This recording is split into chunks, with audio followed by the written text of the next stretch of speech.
first question is, why Hemsby? Why Hemsby? Why do I live there? I used to live at Borough Castle, which is the other direction, equal direction, but in the opposite direction from where we are now in the town. And I got divorced, and I bought a motorhome. I bought a converted coach. And the only place I could find to put it was in a campsite at Hemsby because of its size. So I lived in this coach for 12 months while I was saving up to get a deposit from a house. And I've always, because I've worked here, I've worked in town as a police officer I've been in the police for 25 years, but I've been here for, 13, no, more, no, hang on, time's gone so quick, 15, 17, 18 years. 2007 I came in, so 18 years. And I always thought that side of the town was much nicer, more community-oriented, more, I don't know, I just always preferred it that side. Everybody in this very busy world these days, and very sometimes unkind world these days, is harking back to how it used to be. And Hemsby is really how it used to be. Everybody speaks to everybody, holidaymakers are welcomed, the people in the shops and the lifeboat crew and the entertainment people go out of their way to build memories for people, and I think that's what it is. Oh, don't get me wrong, you drive down Beach Road and it can look a bit tatty, it looks a bit, it's not mega pretty, but it's just got that, it's a bit like the X Factor. As regards holiday resorts, for a lot of people it's got the X Factor. And I can remember walking down the Marams Road when you could and seeing these little houses tucked up in the dunes, thinking it'd be lovely to live in one of those. So that was the grand plan. And we had an opportunity we planned it, and then an illness hit us in 2020, which slowed plans down a little bit for everybody, but we did eventually move here. We sold up everything and bought a property on the Marams. We kept the caravan on Scrappy for a while, but thought it's pointless. We can see the sea from our front room. Why would you want to stay in a caravan? So eventually everything got moved to Hemsby. So that's kind of how we ended up here. It was just a random selection of things that happened to get us to this point, to see the house we're now living in and put in the offer. So if my friends hadn't bought a caravan, we wouldn't have been down here, and if we hadn't liked Scrappy and we walked to here, we wouldn't have. So, it's just a sequence of fortunate events, really. I found a real joy in Hemsby. I travel sometimes at 5 a.m. in the morning on Saturday and go back at 5 a.m. on Sunday. And my friends ask me, "What? Are you mad? Why would you do that?" I say, "You don't understand the manner of the thing. You don't grasp it.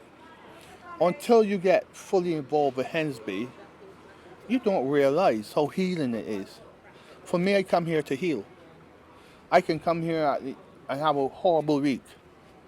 The minute I see that welcome to Hemsby sign, all the way here, every mile, I've got plotted out on three 1-hour sessions, right? I know where I am, what time it is, how far away I am.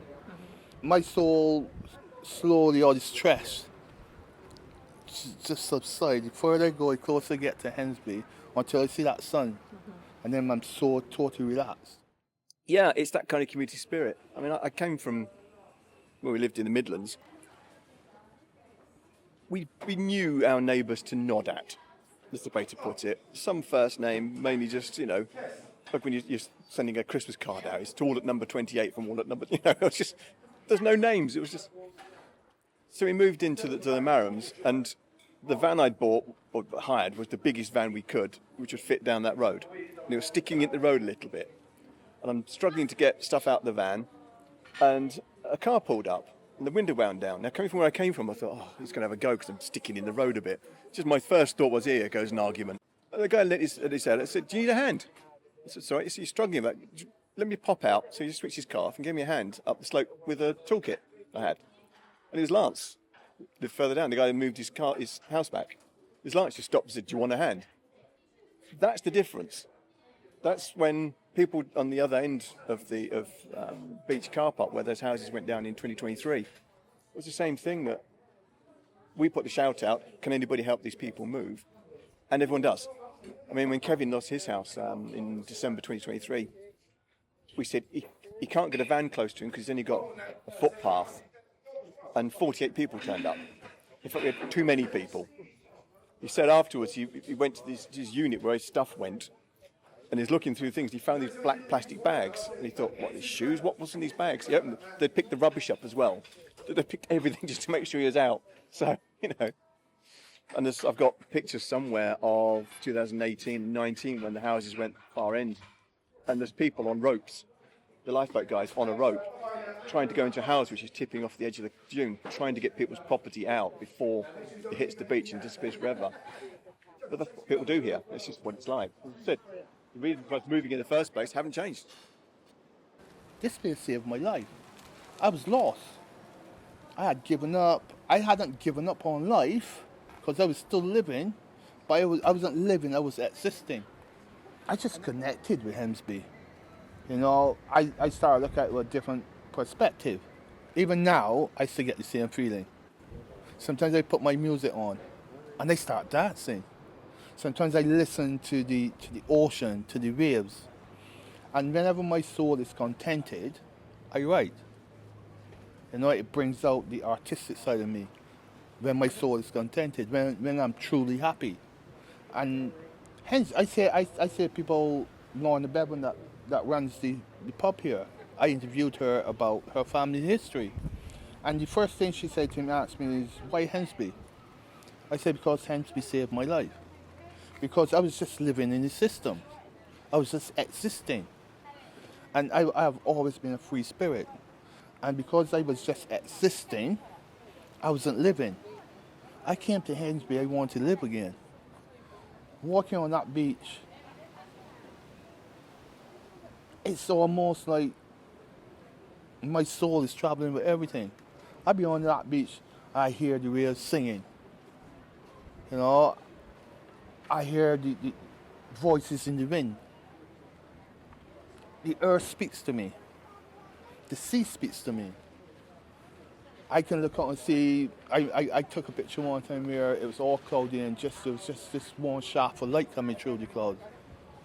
And I've seen shooting stars on this beach. And it just became more and more beautiful. Every time I visited, it gave me back a bit of my soul. When I thought about it in later years, I thought a fortnight there at Whitsun, fortnight in the summer, he'd take us in the summer holidays, but Grandad would still go to work. He'd have to go to work.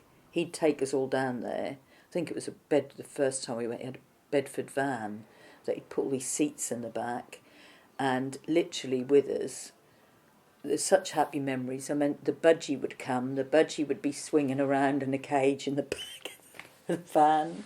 The Hoover would have to come because Nanny had liked to hoover up when she was there every day. And it was just, you'd stop on the way there. I know this might probably sound a silly thing to say, but another memory is stop at the butcher's. I think it was just as you approached Beach Road, and there was a bakery there as well, and Dad had to go in and get like the sausages and bacon and everything for your cooked breakfast, because he always liked to cook breakfast. Then go off into the bakery and he'd get these really crusty rolls, and he'd get salt beef, roast pork, ham, and then as soon as we got back, that was the ritual, unload the budgie, take everything out of the van that Mum had actually took, you know, it's like home from home. And then you'd all have these lovely crusty rolls, and then go off to the Seedale site, the club. You could go on the bingo and in the arcades and basically run riot. And then go back and play like ball games out on the grass, because it was, or he'd pay for us to go like on the, you know, you'd get the bikes, hire bikes out. And like in later years, when I thought about it, I thought how lucky we were, a family of 7, and that, you know, fortunate enough to be taken away for a month every year, but Dad still went to work because he was a self-employed builder. But just such happy memories of Hemsby. There used to be a lovely place here, Hemsby, many years ago. Where the waters now, there used to be dunes, chalet up there. They all gone on the sea. When I first started here, the beach was about a mile wide, and used to be chalet, dunes up there, all house all the way along. They all disappear. The sea's coming in. The beach from the East came, didn't it? Yeah, 2018, yeah. 2018. That took many properties That did. away. And that's when I started getting really worried, because realising that this isn't just natural phenomena, this is climate change. I've told a lot of people about this, and I said, you talk about all your modern gear, but I said, that old chap knew more about what happened on the sea and all your fancy this, that and the others. And now he said, I remember him as plain as punch, coming there and saying to Father, how far you got your boat up? And Father said, oh, it's well up. He said, you ought to get that up as far as you can get it. He said, because the night you'll see. He knew. And he was, and if you say a programme on that 53 floods, there's hardly anybody knew that tide was coming up. There's a chap and I knew him at Morston. He was a bait digger, and he knew the same thing as what my father said. He said we went to go bait digging that morning because there was no wind that morning, and he said couldn't get on the beach, and he said I knew then. He said there's something really big coming, and and he said. It's like the same thing as Father. Now, the only two people, because they lived on the sea, they knew it, and that's how, things happened. It costs a lot of money now, but 20 years ago, maybe it cost less, half of the money, than what will cost now. I don't know, we had so many people here. From even the environment people. They don't want to know. Yama the council don't want to know. It's a very hard life. Yeah, for the people, for the holiday maker. Because I know people have been coming here for 20, 30 years for holiday. But they don't do nothing about it. And so, we'll leave it to the God. We haven't given up, but personally I've had to say no, we've got to be sensible about it now. I don't think we've got years. I could say we've got storms now, so it might be back down to this storm season, maybe the next one. But if we get another surge like we had on the second, then that time scale is going to go, because it was just... So yeah, for us, we're now planning to see what we can do. We might get a mortgage, but it's going to be a very short mortgage because I've only got 15 years of working life left before I have to retire potentially. So that's going to be a very short mortgage, so it limits how much we can borrow. I don't know whether we want to rent. We've got 2 dogs, so that might be a problem. So now I'm just think like that, saying, well, how old are the conversation about it sounds horrible, but it's not meant to be. We sat down and I said to Jen, how old are the dogs? Are they likely to, die before we got to try and do something else? And she looked at me and looked at her and I said, I know, but we have to think about it, because Vinny, my rescue dog, will not survive in kennels. So if we have to get out and put him in kennels, I know he will not come out of those kennels. If he does come out, he will not be the same dog. That'll be it. So I have to start thinking these things. Well, what do we do with the cat? How old is the cat? It's horrible to think like that, but you have to. We're not being told what's happening. I don't know. I just don't understand it really. We've lost more. Well, now because we've got more than £16,000, we can't get any help. I mean, we can't afford to buy again because the insurance won't pay out either. Which they did say at one of these meetings they were going to look into some support. I mean, I'm talking 6 years ago, and the thing is that it's all talk, but there's no action all the way down the line. It's as if they just, I think we were played from 2018 to 2022. I think they just played us. Doesn't smell right to me. Many rural communities lose out through the way that the government kind of calculates its cost-benefit analysis of which places to defend and which places to not defend. And if there's not enough people or infrastructure, then the cost-benefit analysis inevitably concludes that small places aren't worth defending. Which, when you look at a kind of, if you take a nationwide perspective, I think from a purely cost basis, it's almost impossible to justify. You know, why should a taxpayer in Manchester or Milton Keynes or anywhere like that be subsidising X amount of money for a small village community on the coast?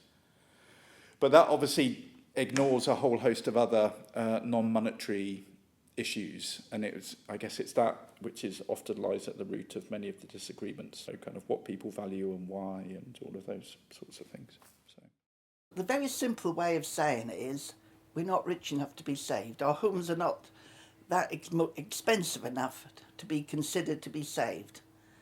But surely a home is a home, no matter what you pay for. And the irony is, a lot of the homes in Cromer that they're actually so-called saving are second homes for holidaymakers. They're not homes that people live in. Doesn't matter if the homes are made of wood or if they're made of bricks. That isn't what a home really means, is it? A home is somewhere safe for a family to feel protected and safe, isn't it? I don't know, to be quite honest with you. We tried everything, but this is what I can't bear. I'm sitting here watching the diggers go round to go and pull down somebody else's house. That noise will haunt me. That will haunt me.